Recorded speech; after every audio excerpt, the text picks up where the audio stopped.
Welcome to your community. This is your hometown. This is Walton Entertainment. This is where you can hear from the community and those making a difference. We explore topics, local festivals, arts and entertainment, and local news.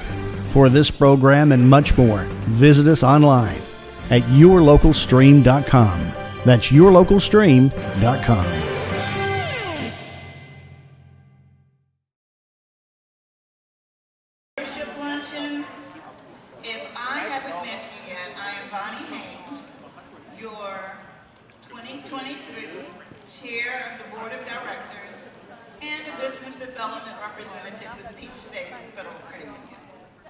I would like to thank Grace Monroe's staff for allowing us to meet here for luncheons this year, and at this time, I'd like to ask Brian Crosby with Grace Monroe to come forward with the welcome, our invocation, followed by the pledge.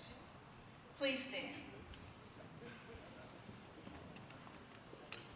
Yes, thank you all for being here. We're honored to get to host the Chamber. Thankful for what you all do to make our community a great place to live, work, and play. Just a couple of housekeeping things. If you need the restroom, they're in the go in the lobby to the left. And if you haven't checked out Bold Springs Coffee, our little neighborhood coffee shop across the courtyard, if you tell them this afternoon that you're with the Chamber, we'll give you 50% off. So be sure to go by and check out Bold Springs. Yeah, but let us pray. Father, we thank you for this beautiful day. God, thank you for each of the men and women in this room, the ways that you've uniquely gifted them and positioned them to be an influence of blessing for our community. And so we pray for mutual encouragement, for wisdom and discernment as we lead forward. And we pray blessing over this food and this time together. Give us what we need to honor you, to glorify you with our lives and our work. This is in the name of Jesus we pray. Amen. Amen.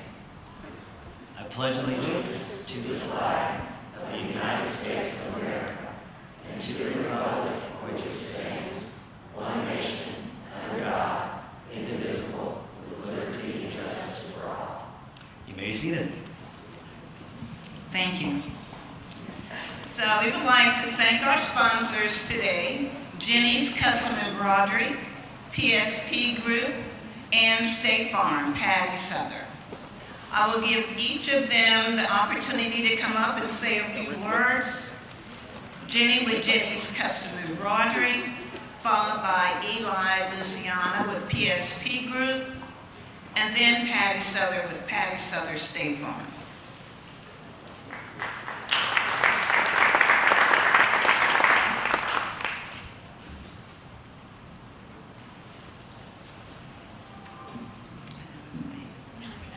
Good afternoon. I'm so excited to sponsor. We have done this for many, many years together, and it's great to be able to sponsor with friends. Again, my name is Jenny Gibbons with Jenny's Custom Embroidery, and we build brands, and we've been doing it for over 15 years, specializing in embroidery, screen printing, and promotional products. I thought it would be a great opportunity to introduce you today to our newest team member, and that is our Sales and Operations Manager. But there's kind of a fun story with it. If you are close to me, you have probably heard me say over the past few years, I just need to clone. I need the Lord to just clone me multiple times. And I've actually prayed that, Lord, clone me multiple times. And so it's kind of amusing to introduce you to Jenny Huff, our Sales and Operations Manager, who is actually a Virginia and spells her name G-I-N-N-Y. So, Jenny, if you'll stand up. We have been calling her Huff because it's very confusing. But so glad to have her on our team. She's just a great member already. She's amazing, of course, because her name is Jenny. And but thank you, Walton County. It has been an honor to do business in this area, to live in this community, and I appreciate it. Thank you.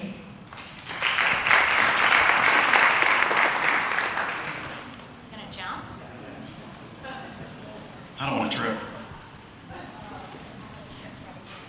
Hey, good afternoon, everyone. Like Jenny was saying, me, Jenny, and Patty have sponsored this event together. We think it's 8 years. We're hoping Patty knows because neither of us can remember. We are excited to be here. I'm Eli Luciana, if we haven't met. I'm the co-owner of PSP Group, and I've got a couple of my team members with me, my business partner, Kenny Smiley, and one of our sales reps, Harrison Clark, joining us today.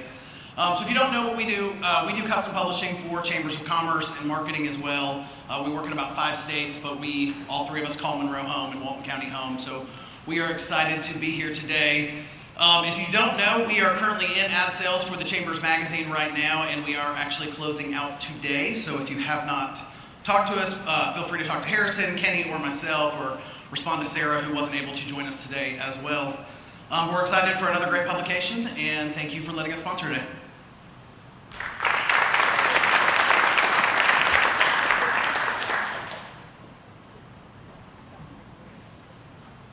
Hi everybody, I am Patty Souther and so glad to be with you guys today.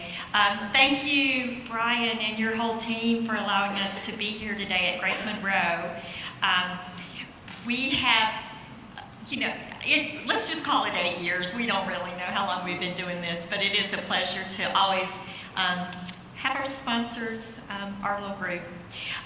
June 1 of this year, I celebrated, my team and I, our State Farm Agency 30th anniversary. And State Farm,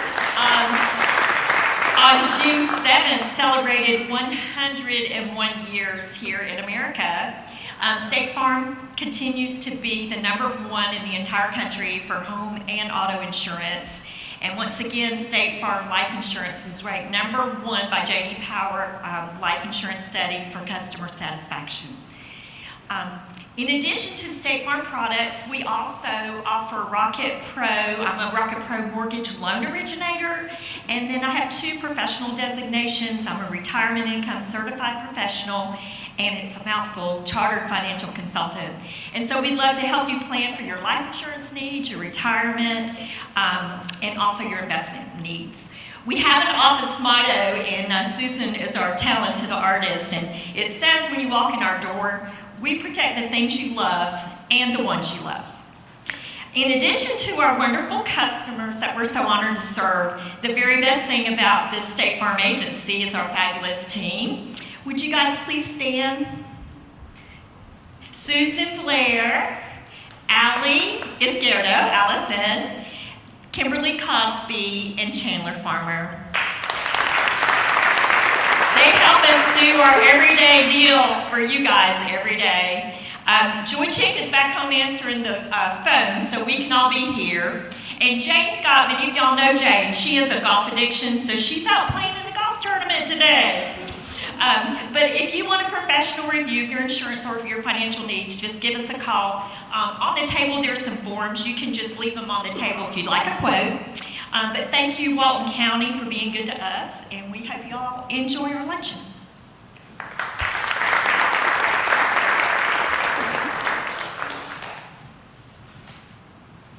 So thank you again for being our sponsors today. So we are always excited to have the president and the CEO of the Georgia Chamber of Commerce, Chris Clark, come speak to us. A Georgia native, Chris has served as the president and the CEO of the Georgia Chamber of Commerce since 2010. Chris previously served as commissioner of the Georgia Department of Natural Resources, the executive director of the Georgia Environmental Finance Authority, and as the deputy commissioner for the Department of Economic Development, among other positions. He is a graduate of Georgia Southern University and Georgia College and State University. This year, Chris published his first book, The CEO Imperative, and made his debut TED Talk, Servant-Hearted Leadership. Chris and his wife Tiffany and their son Christian live in Peachtree City and attend Dogwood Church. Let's give Chris Clark a Walton County welcome. I'm coming out of the pulpit. I don't like being, makes me nervous, Pastor, being up there. Thank you, Miss Bonnie, and it's a blessing to be with you guys today. And let me start, where's Bruce Williamson at? Bruce? Did Bruce already leave? Bruce has been such a blessing to this community and the General Assembly. He's been on my board for almost 20 years, but Bruce does an incredible job representing you, job creation, economic development, and businesses at the Capitol. Bruce, thank you for your service and what you do. Really appreciate you. Thank you. And I know I say this every year that I come here, and she pays me to say it. No. But you really do have one of, if not the best, one of the best Chamber of Commerce presidents anywhere in the country, and you've been blessed that she stayed here this long, serving this community, and the fact that she's got the best first husband in the state of all of our chambers. So thank you guys both for what y'all do. We appreciate you. All right, so let's jump into this. Raise your hand if you have job openings in your company right now or your organization. There's just 4 of you. The rest of you are just embarrassed to say it. So that's what I want to spend our time talking about today. Now, normally I have a clicker, but my friend in the back is going to click. She's going to be my clicker as we move through this. Let me give you a couple of prerequisites about this discussion. This is, I'm losing count now, but it's roughly the 212th time I've given this presentation. And people keep asking us to come back because the data is so important for your community, for the organizations that you volunteer in, and most importantly for your businesses. And there's a special part of this presentation if you have kids or grandkids that are in high school, middle school, or college. Raise your hands if that, okay, you're gonna love the end of this presentation and the data that we're gonna share with you. Here's the second thing, I'm giving this today, I'm sharing this data around the state, I'm sharing it with you guys for your benefit. So if you got questions, stop me, raise your hand, scream at me. Afterwards, we can have a conversation, but I want you to get something out of this today. The other thing is, this is data. I don't make the data, right? I'm just sharing with you the data that the Georgia Chamber feels is extraordinarily important for the future of this state. If you don't like the data, don't blame me. I'm the messenger, right? The Bible says don't shoot the messenger, don't shoot me. But you need to understand that data, quite frankly. And the last thing I'll say is this. There's a lot of data in this presentation. If you like data, you're going to love this. If not, and this is the time to check your Snapchat or Facebook, if you'll just hold it down low so I don't see it, so I don't feel like I'm not doing my job. Are we all on the same page now? Okay, so before we talk about kind of the future, let's talk about where we are now. Let's click to that first slide. The work that Bruce has done with Governor Kemp, our economic development partners, has been absolutely incredible over the last 5 years. Georgia's had 5 years of record economic development growth. Unlike anything that we've seen, I've been doing this for almost, I wouldn't say, for a long, long time. But we've never seen this type of economic activity. A lot of it's global, right? Companies moving back to the U.S. A lot of it's for the fact that Governor Kemp kept us open during COVID, that sent a message to companies that we want you here. But over the last just over 5 years, 2,100 companies have announced they're moving to Georgia. Those 2,100 companies will by themselves invest $90 billion into our economy. And so no matter what happens economically, globally, a downturn, a recession, bump in the road, bless you, we're gonna do pretty good. Because that $90 billion is going to take about 3 years to flow through the economy as we build out these facilities. That's not payroll, that's just equipment, land, and getting stuff built. And the really cool thing about that number is that almost 80% of that is happening outside of Metro Atlanta and rural communities, which again goes back to the great work of the General Assembly and the partnership with the business community. The one number up here that does worry me is the fact that those companies need about over 200,000 Georgians to come to work. Just like you need Georgians to come to work. So let's go to the next slide. Let's go to the next one. I won't bore y'all with all these numbers. Go to the next one, go to the next one. So, as great as we've been doing, all these mega projects coming, all the supplier networks that are coming to town, we still have communities in Georgia that are expected not to grow. Right? As good as this community's doing, you've got neighbors not far from here that still are going to struggle. And that's why my job at the Georgia Chamber is to make sure that we continue to be the best place to do business, to bring good policy solutions to the General Assembly, but at the same time to make sure that the business community are working on these issues so that those counties that are in red up there will turn blue, and that's not a political statement, that's just the color code on our map. You have to be so careful about everything you say these days, Bruce.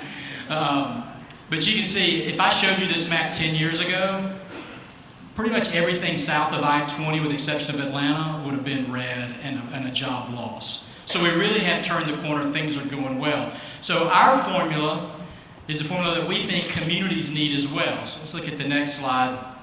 It's very simple. Number one, we have to continue to build out our infrastructure of the future. That's broadband, that's the right roads and bridges, that's our healthcare system to make sure that we're taking care of men and women in Georgia. We also have to make sure that we're a competitive state. Vitally important that for all those counties that still aren't growing jobs, that we have all the tools in the toolbox, from tax incentives to dealing with lawsuit abuse, to dealing with how we help minority small businesses, veteran-owned small businesses. We want every company and every community in Georgia to do well and thrive. And so that's why you look to have a good business climate.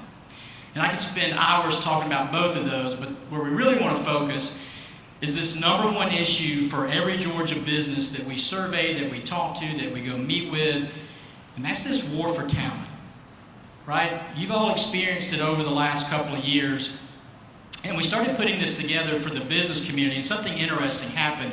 A couple of folks saw it and said, hey, will you come give this to elected officials? So we did.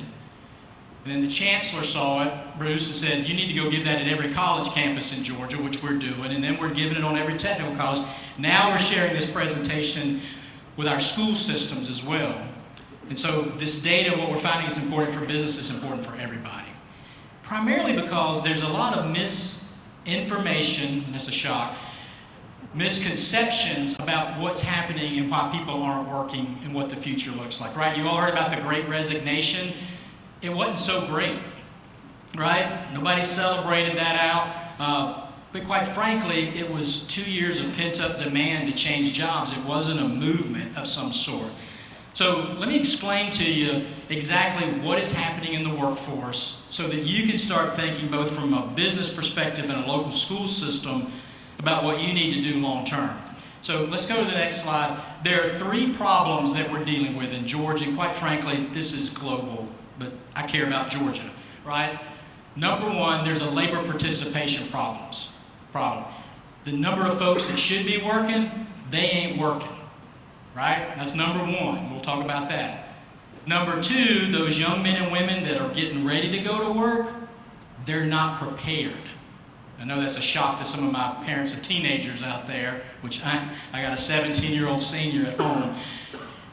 And then the third one, and this is the real big tough one that you really we'll spend most of our time on this morning or afternoon, is demographic cliff. And I feel like I need music because the issues that we're having right now from a workforce development standpoint, these are going to be issues you deal with for the next decade.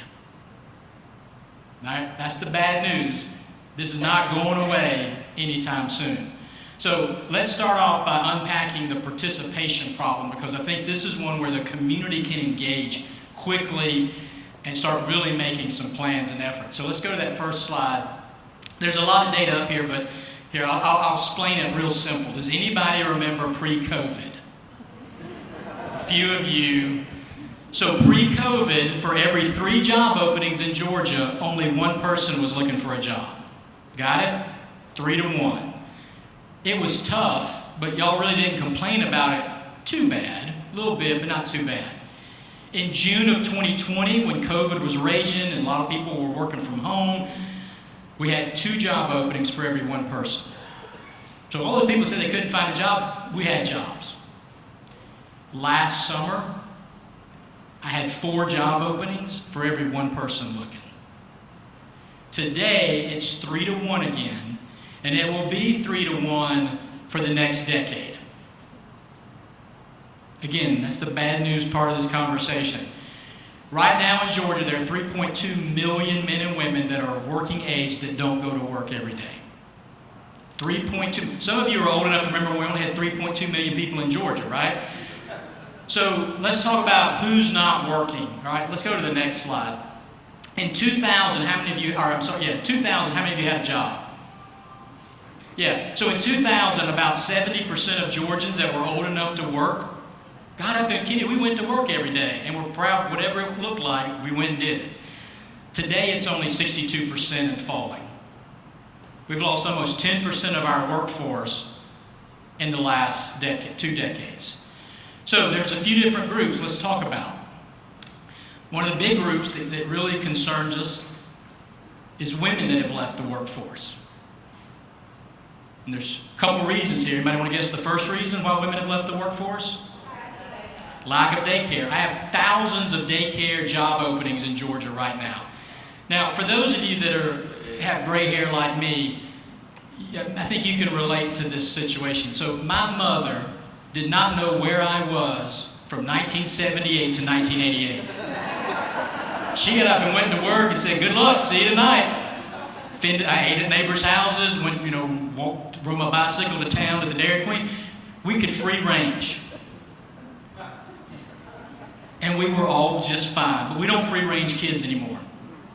And so when we have not enough young men and women going into the child care area, there's nowhere for you to take your children. That is a huge, huge issue for this state. But it's one that a lot of companies are figuring out. A lot of companies now are starting to offer their own child care. Communities are kind of building co-ops for child care. There's lots of options out there. The other part, though, of keeping women are senior care. My nursing homes in Georgia are at about 75% capacity because they don't have enough nurses. So that's the big reason that women are out of the workforce. But there's another issue. Post-COVID, look at the industry sectors where people voluntarily quit. They just said, take this job, and just took off. Now, you can understand tourism probably got laid off, or they voluntarily quit and said, I'm going to get more skills, I'm going to upskill. But what does healthcare, education, and social services have in common? Female, heavy female dominated. And so here's my soapbox for just a moment. Healthcare, we'll come back and share this with you in a minute. Right now, the average nurse in Georgia only works 5 years before they leave. My sister's a nurse, my grandmother's a nurse, my wife's best friend's a nurse, and she's in emergency care. And she said that every week, someone screams at her, spits at her, or hits her. And it's never a patient, it's always a family member. And you wonder why they leave. This is a crisis. And yes, I know your hospital here probably does Nurse of the Year.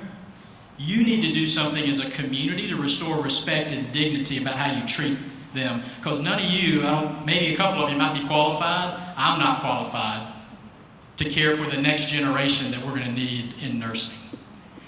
Same thing is happening with educators. The average teacher in Georgia, 5 years, and they quit. Of the 50 teachers of the year in America, and I think it was 2017, bless you, only 2 are still teaching today. Burnout is the number one reason, but when you get into burnout, it's how children treat their teachers. What the heck? There's TikTok challenges to go hit a teacher. Oh yeah. Oh yeah. Now, I remember in 6th grade when the kid beside me smarted off to Miss Compton. She hit him full square between the eyes with a loaded eraser from a good 20 yards away, sidearm. You didn't mess with her. That kid didn't speak again all the way through high school. If you called his name, he said, never said here again. The other reason that teachers are leaving the workforce more so than the kids, because they have a passion for kids and they have some level of working through that, it's how parents treat teachers. Stop it. Be better than that. Because you don't want to educate these kids, right? So again, I would ask you to think beyond the long-term effects of what this is. How do you as a chamber, as a community, show value, dignity, respect to those professions so young people want to go into them long-term? Got it? Got it? Got it. Okay, so who else is not working right now? Here's a disturbing trend. Are middle-aged men. There's two issues there. Number one is addiction, which is where our communities are working with their faith communities and healthcare workers to address those trends. But the other one, and I know this is going to be a shock to the women in the room, there's probably a pride issue going on here too, ladies. Men have been, their skill sets are no longer effective, and they're too proud to go back and upskill and go back to school. So our technical colleges are trying to look for ways to offer, micro-credentials, easy ways to get those skills that they need. And then there's a third group that's not working today. The unemployment rate in Georgia is 3.2%. The unemployment rate for recent college graduates is 5.8%. You're spending all this money to send your kids to get whatever degree they're getting, and they're coming out and they can't find a job. Anybody experience that? Have any frustrated parents in the room? So why is that? So one more point before we leave the participation issue. As a community, you need to know who's not working, why they're not working. I would also encourage you that there are people in this community that want to work that you're not reaching out to. Men and women that have been convicted, we have programs to help bring them back into the workforce. Men and women with disabilities who want to be there, maybe they need a little more patience, but oh my gosh, they're loyal and they want to work for you. Refugees, 90% retention rate if you hire a refugee. And the other group, I'll just put a bug in your ear, foster kids when they age out of foster care. They will be loyal to you and they need those services and that support, but they're in your community. So you got to think differently to talk to those groups. You don't just post an ad on Facebook or wherever you post it. You got to think differently, but they're there. Let's help bring them back into the workforce. Now let's talk about preparedness for a minute. Let's go to the next slide.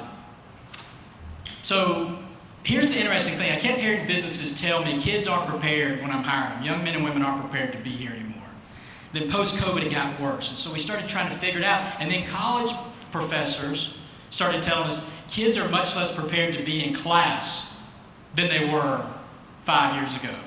So, okay, COVID had an impact on that, I get it, but there's more to it. So we believe there's two issues. Number one, kids aren't working.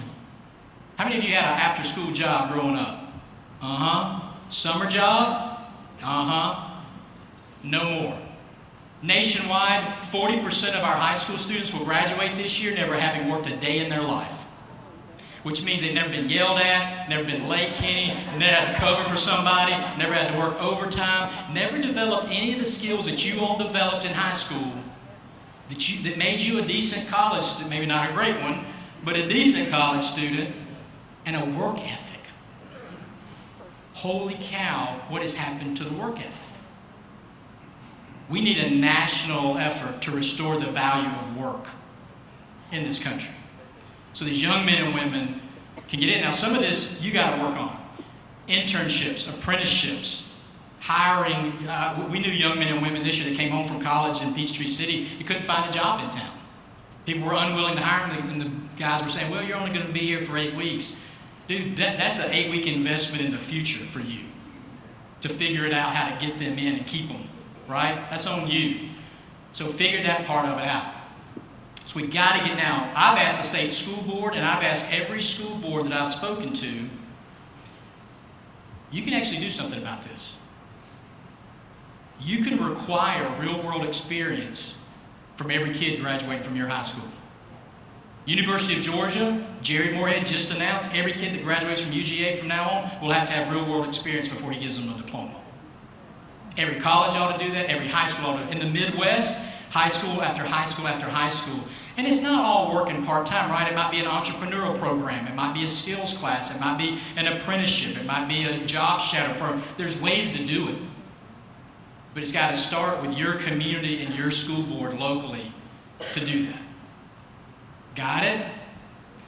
So that's the first part of this preparedness issue. But when I gave this talk the first time, Terry, there's a smart guy on the front row right here. I want everybody to know he was smart.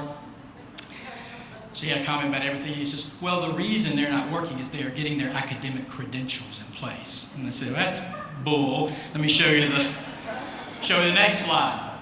Here's Georgia high school students. 5% are doing some work-based learning. I wish that number was 25%. Only 8.4% are in dual enrollment.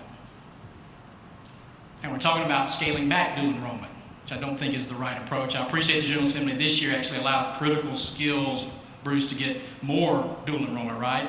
That's the direction we ought to go. So 20% are taking AP classes. Yeah, buddy, that's great. My son, well, he graduates this year, we'll have had about, I don't know, 12 AP classes. The kid next door to us just went to the University of Georgia, 12 AP classes in high school, 0 college credit. Here's the one that really bothers me. Less than 1% of our high school students in Georgia are graduating with a technical college credit, and less than 8% with an industry credential. So here's the bottom line, guys. You're graduating your high school students. 40% have never worked a day in their lives, and 42% have no credential beyond a high school diploma. And you expect them to be prepared for high school, prepared for college, prepared for the military, prepared for technical college, prepared for the workforce. You can see how there's no college can make that up before they get to you. You got to change locally how you value these and what's the priority. That's the easy stuff we can control. Now let's talk about the stuff that's a little harder to control, and that's the demographic cliff that's coming. And y'all remember Thelma and Louise when they went flying off that's what it's going to feel like for the next 10 years, all right? There's 4 things that make up what we call this demographic cliff. Number 1, the workforce itself is changing dramatically. Where are my millennials in the room? Raise your hand proud. We will all be working for you at some point in the near future. Please be kind to us Gen Xers. So I think most of us were prepared for millennials to kind of rise, right? They're going to be 41% of the workforce for the next 20 years. We knew that. What you're not prepared for is the rise of Generation Z. Do I have any Zers in the room? 1 Zer, 2 Zers. Okay, 3. That's 3 times more than any other group I've talked to this year. It's a very different generation. They're just coming out of college. They're still in high school right now. This is the most diverse generation in history. They're going to be 31% of your workforce by 2025. You are not prepared for them. You're not prepared to manage them. It's a different management style than millennials. You're not prepared to grow them, right? Nurture them, mature them. You got to rethink what that looks like. And then the other thing is they're the most diverse population, like I said. So what does the workforce look like in 2025 in Georgia? Almost 60% of the workforce will be female. And I just told you a lot of them aren't working because of those other issues, right? So that's going to continue to drag down your hiring if you don't figure out child care and those other issues, number 1. 31% will be black, 20% Hispanic. 31% black will be pretty consistent. That's not going to change, right? I think you can look at 31 to 30% black participation, labor participation for the next probably 10 to 20 years. What will grow is Hispanic population, or workforce population, 20% plus. So that's the first part of what's going to happen, and that's really going to start hitting you around 2025, which is less than 24 months away. A very different looking workforce. Here's the second thing. Does anybody remember, I know some of you remember COVID, does anybody remember the 2008 recession? Well, something else happened besides the fact you lost your homes and all your savings. You also lost your libido because we stopped having babies. We now have a lower birth rate than we did in 2007 in America. So what does that translate into? Starting this year, my son's senior year, his high school graduating class in Georgia and in the whole country will be the smallest that we've seen in almost 30 years. And that will continue to be the case for the next 5 to 10 years. So if I have fewer people in high school, what does that mean?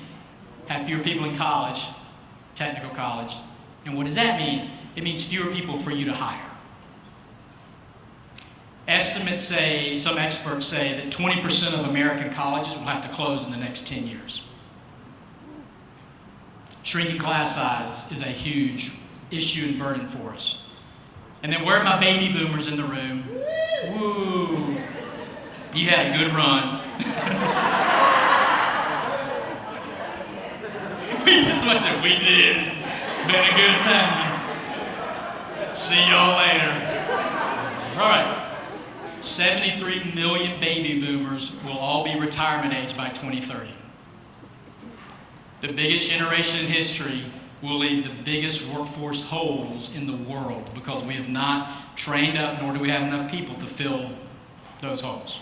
That's why it's important for you to figure out how to keep boomers working at least part-time, long-term, changing rules, regulations, job sharing. There's all kind of opportunities out there to do that. My dad just retired from his second job after he retired from his first career, right? Here's the sad part, 6 million, we'll have 6 million more job openings than we have people to fill those jobs by 2030. See what I'm saying? 10-year issue, this ain't going away. And then here's the next part of the four-legged stool about the demographic cliff. Has anybody heard of the term artificial intelligence? Yeah. It's real. It's coming. And it will cause 12 million Americans in the next 7 years to change careers. It's the biggest migration of career change that we've ever seen in history. Primarily from low-skilled jobs that AI can do today to mid-skilled jobs that AI will be able to do in about 5 years. So part of this, from your standpoint and from your young people's standpoint, is you got to learn how to AI-proof yourself. So your job doesn't get eliminated as we go through. But you can see how all these things taken together mean that we're going to be dealing with this issue of workforce development for a long time to come. Does everybody agree with that? Not going to get better. Now, I will give you a little good news at the end, but I'm going to save that to the end. It's a little kind of good news, but we'll get there. Now, let's unpack what this impact is going to be from the specific job market's perspective. And this is where, particularly parents and grandparents, you're going to like some of this stuff. All right. So there's a lot up here. I don't expect you to read it. Let me just point out a couple of things to you. Right now in Georgia, almost 400,000 men and women, there are almost 400,000 job openings right now in Georgia. I already told you 3.2 million people aren't working. We still got enough people to stay home if just a small portion of them would come back to work. But here's where I start to worry. Right now in Georgia, I have almost 50,000 healthcare job openings.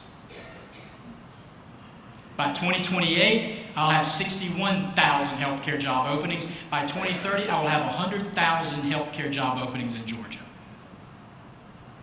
That is a crisis. It's a crisis of care. And it will impact everything from school nursing all the way to senior care. If you don't have robust healthcare pathways in your high school, you're doing a great disservice to this community and to your kids. It's incredible opportunities there. Manufacturing, 20,000 job openings now, 30,000 more by 2028. By sometime around 2025, our estimates are that Georgia will have more manufacturing jobs as a percentage of our workforce than at any time in our history. And it is not your grandparents' manufacturing. These require degrees, certificates, credentials. Finance and tech, science and tech, 30,000 job openings, 30,000 in retail. I got one company in Georgia that had over 4,000 job openings. So when you got Sunday lunch with that cousin of yours who says he can't find a job, he's lying. Or he's lazy, or maybe both. It's up to you. We got jobs. You can see what's going to happen in 2028, and then when the baby boomers retire, almost every economic sector in Georgia has a double-digit demand in their workforce. Double-digit demand. Let's go to the next one. So, parents, grandparents, what advice do you give your kids? Here are your slides. By 2025, you want your best return on investment for a degree, anything in engineering, anything in nursing, anything in computer science and data, and economics is really finance and economics. We don't need a bunch of economists running around. That's a broader term for finance. But here's the other thing, 37% of degrees in America have a negative ROI. It would be better for your kids not to get that degree than go to school. Now, I'm proud of the chancellor. The University System of Georgia have eliminated over 200 degrees in the last 24 months. Degrees that don't lead to a positive ROI. So if you want to go to Valdosta State and get your Eastern European poetry degree, you're probably out of luck. It's just not going to happen. So that's 2025. Let's go to the next slide. 5-year outlook. So now we're looking at about 2028. What's hot, what's not. Those declining sectors, anything in clerking, data entry, admin support, guys, all of that. As Bruce Springsteen sang, boys, them jobs are going and they ain't coming back. Those are the low-skilled jobs. I had a bank president come up to me the other day and said, we're starting to transition already around from bank tellers. We're just already starting that transition now. I talked to the CEO of a really big company that you all know and love who has 50,000 job openings right now, nationwide. And I said, I get it. You're probably the guys that greet me when I walk in the door. He goes, no. It's all the AI back for the apps, the robots that'll be in the back of the shop. It's all tech-based. Hot jobs, anything in IT, as we said before, data engineering, STEM, all the way through. That's 5 years. Let's keep going. Let's keep going in the future. 2030, what are the hottest jobs? My favorite one on here is number 3, digital detox therapist.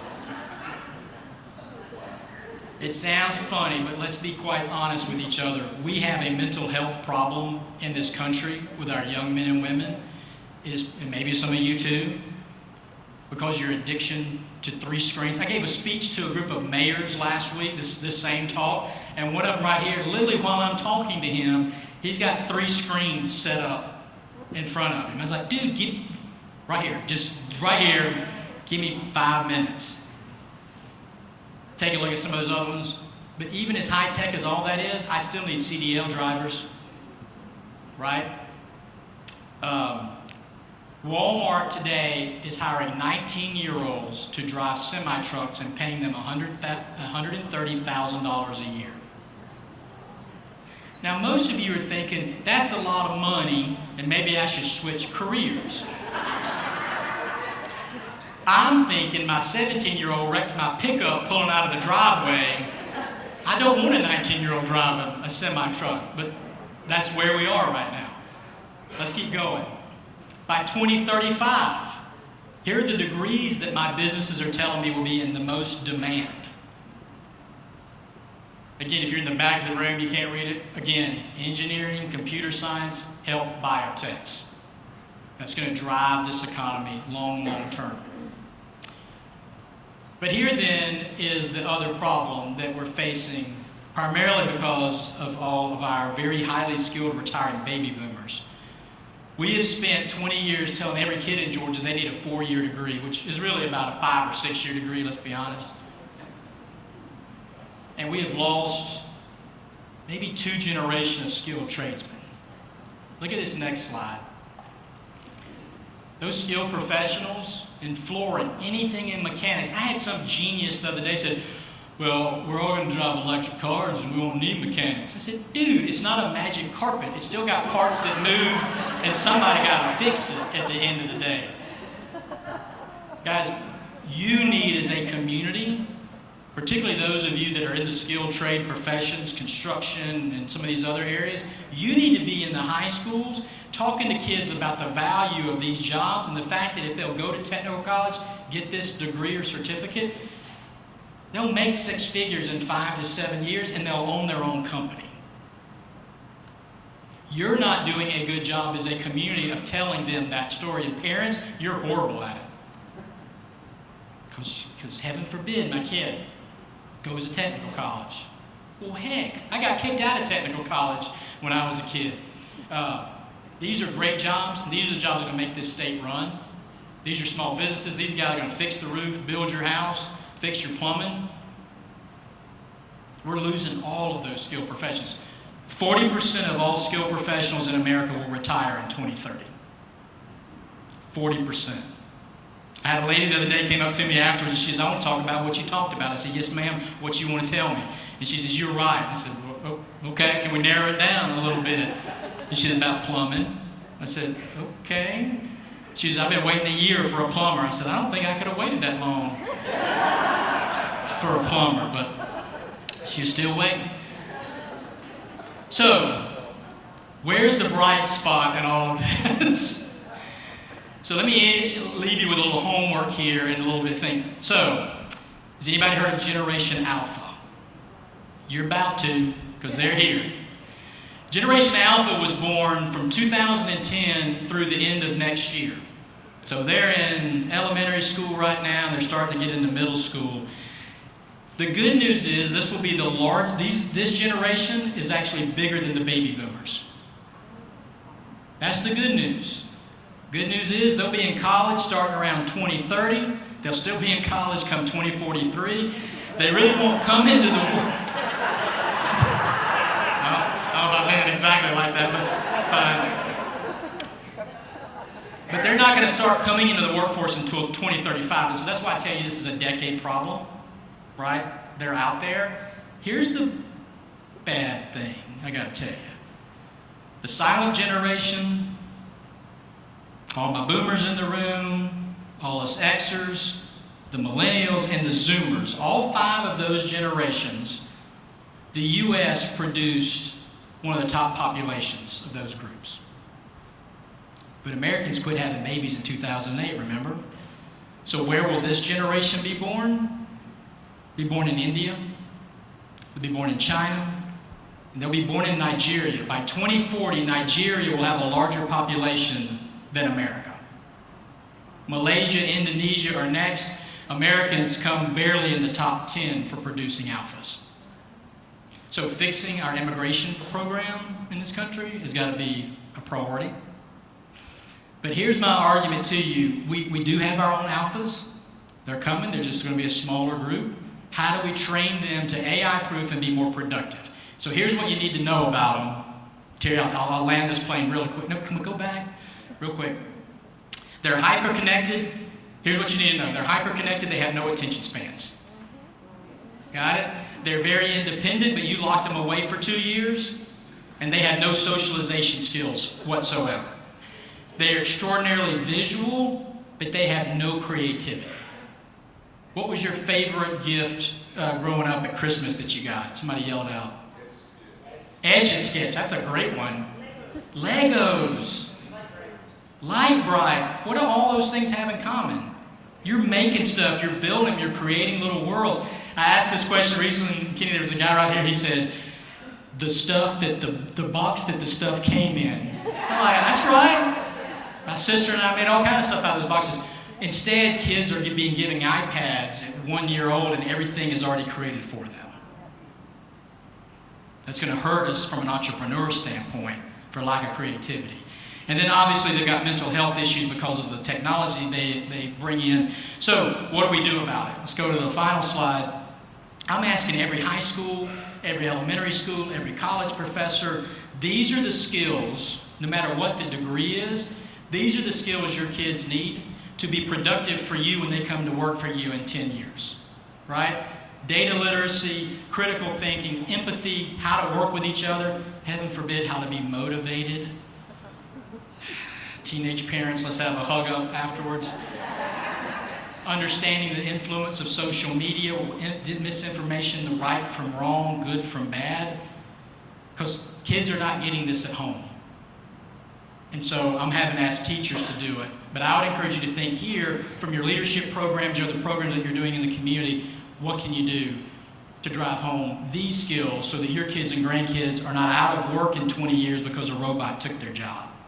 So this means that you're going to have to invest in technology, you're going to have to invest in the younger generation.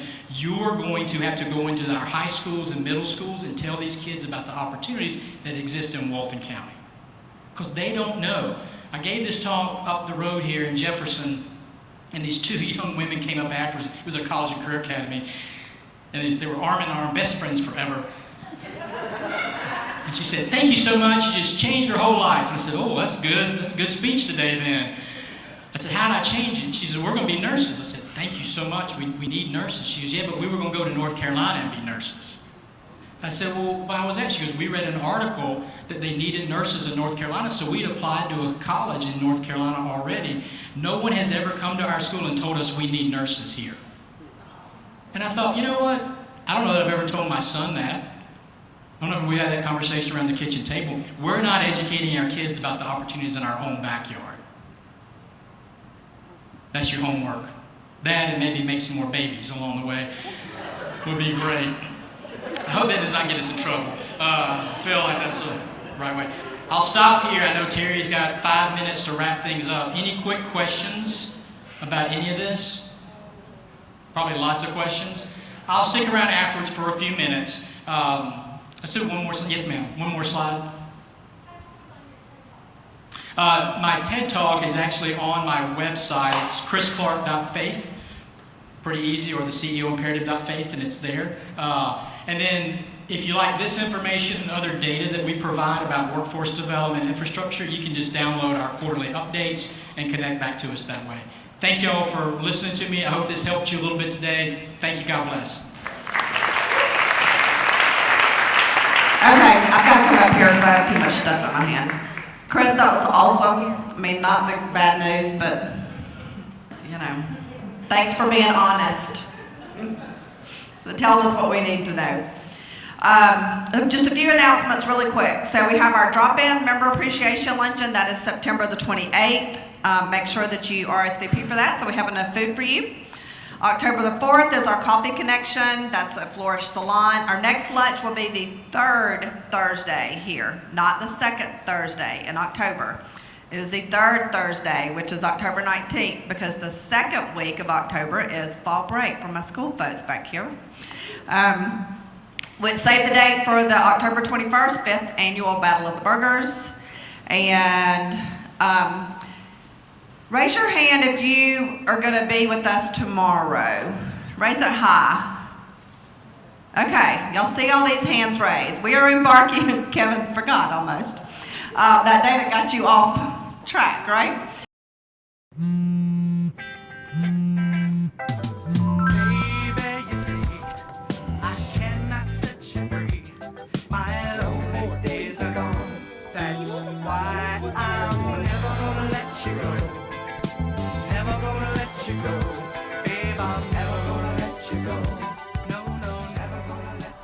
Here you go. Thank you. Thank you.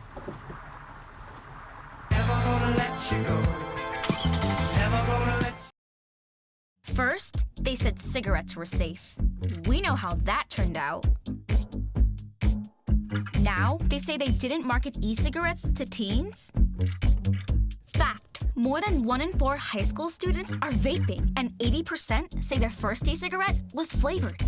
Vaping is harmful to developing brains. The reason we think vaping is safe? Marketing.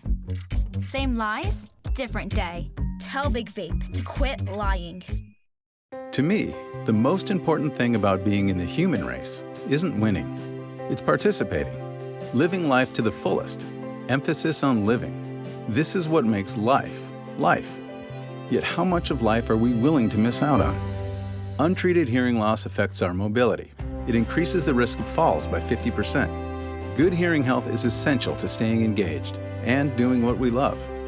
Hear well and stay vital. Get a hearing health check every year. Extinction is forever. To save America's most iconic and imperiled species from extinction, we must fight for their future. Fight to save the natural lands that wildlife call home. Fight to limit pollution. Fight for smart development. Fight for their future. And fight for ours. For so goes nature, so goes us. My name's Eddie Metcalf. I enjoy working in my yard. And, you know, I can't do that anymore because I'm missing most of my lung. They did a CAT scan of my kidneys. No more kidney stones, that's the good news, but we found a spot on your lung. That frankly scared the hell out of me. I hadn't smoked in 22 years. How could this happen to me? He said, well, you know about radon gas. Well, you know, I heard about it. He said, well, the second leading cause of cancer in America is radon. 22,000 people a year die from this. I literally left the doctor's office, got a test kit, put it in the house, and our result was 39.8. The upper limit is 4. We got to get this fixed. That was on a Monday, and on Wednesday, our mitigation system was up and running. Well, I think everybody should have their house tested. We'd never known we'd still be living there. I could get another tumor from it. But right now, it's changing my life.